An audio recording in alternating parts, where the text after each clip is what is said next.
Crónica número 2. Sobre la marcha virtual de la desbandada por la carretera de la muerte desde Málaga a Almería. Hoy 8 de febrero salimos desde Torre del Mar, Vélez Málaga hacia Nerja. Estamos en el centro de la comarca de la Sarquía malagueña, del árabe Sarquilla, que significa oriente.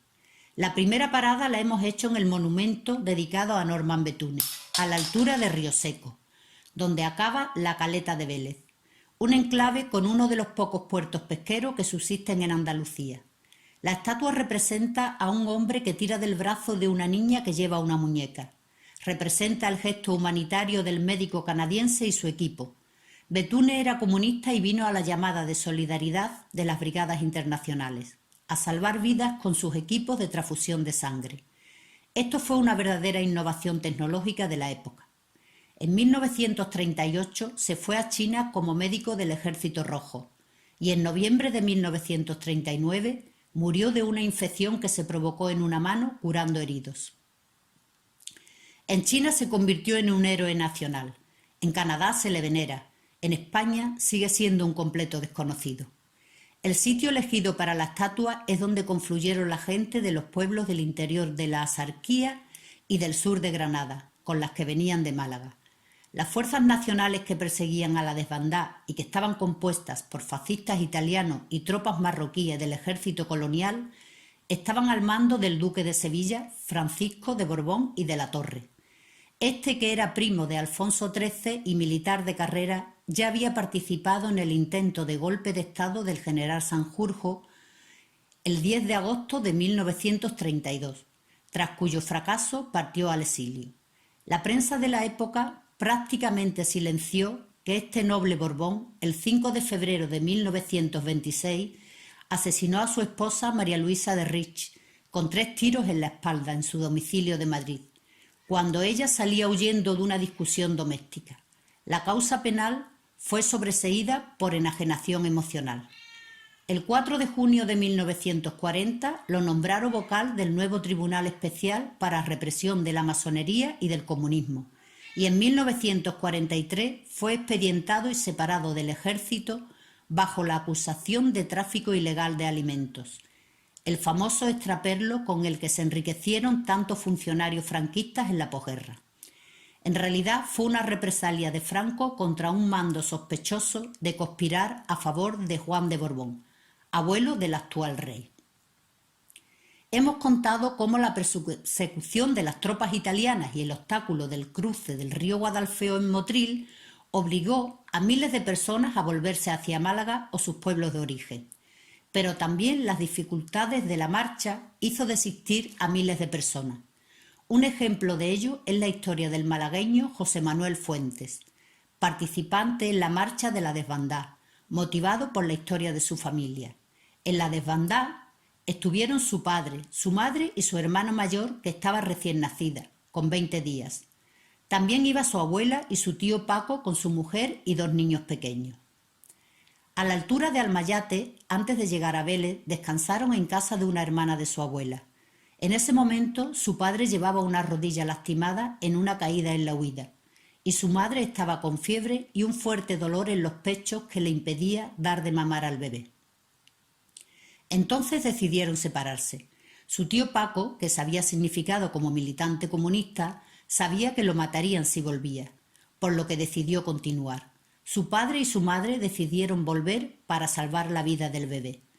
También la abuela para cuidar de su nuera enferma y de su nieta, pero dejando claro que lo que le pedía el cuerpo era seguir la marcha con su hijo Paco hasta el territorio republicano. Iniciaron la marcha a pie de vuelta para Málaga y en poco tiempo 2 tanquetas italianas que iban hacia Málaga los pararon y les dijeron que entraran dentro. Ellos pensaron que estaban perdidos y que seguramente los matarían en cualquier sitio. Cuando llegaron a Málaga, a la altura del entonces Hospital Noble, los italianos los bajaron de la tanqueta y los mandaron para casa. Este episodio ilustra bien uno de los objetivos de los bombardeos contra civiles para aterrorizarlos. Se trataba de que volvieran ante el peligro de muerte. El fascismo tenía que procurar que el mundo no supiera que los pueblos enteros huían ante su avance. La represión vendría después. Es lo que ocurrió con la tía abuela de José Manuel en Almayate. Ella, a los milicianos republicanos que huían y pasaban por el pueblo, les procuraba alguna ropa de civil por si eran apresados. Cuando llegaron los fascistas y por algún chivatazo fue detenida, condenada a muerte y fusilada.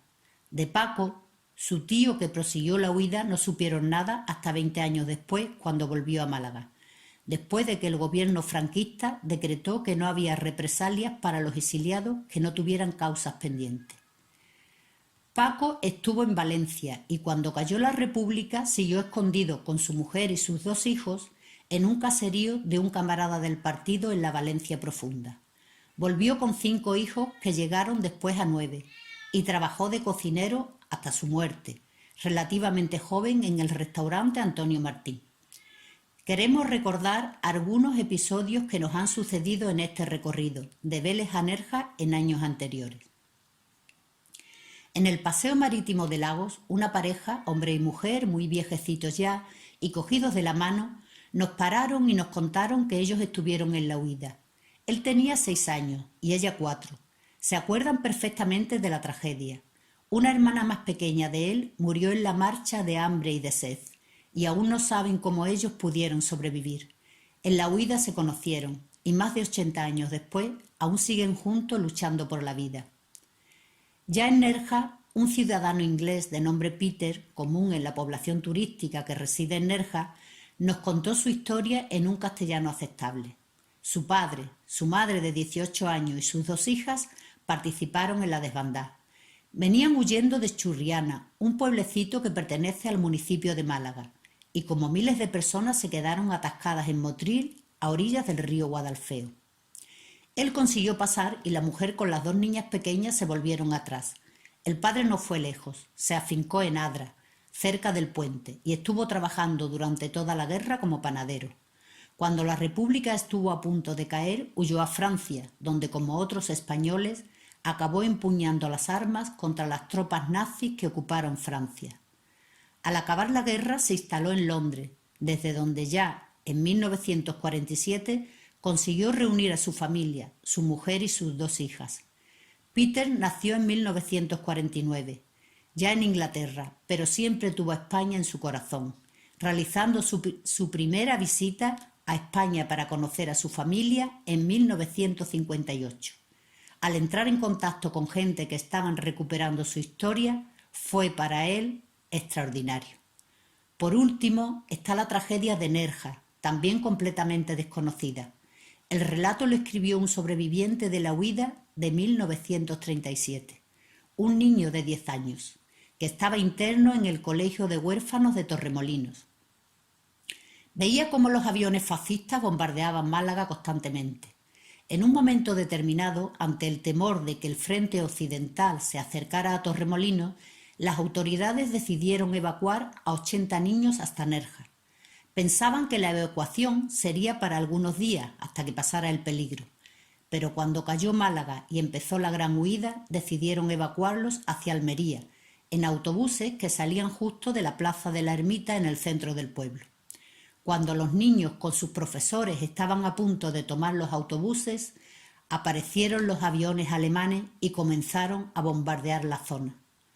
Unos salieron corriendo, otros estaban dentro ya de los autobuses. Cuando acabó el bombardeo, solo 10 niños habían sobrevivido y todos los profesores acompañantes habían muerto. Los niños sobrevivientes hicieron la huida a pie, viviendo los horrores de la marcha como tantas miles de personas, y uno de ellos pudo contarlo. Mañana, la tercera etapa transcurrirá desde Nerja hasta Almuñécar.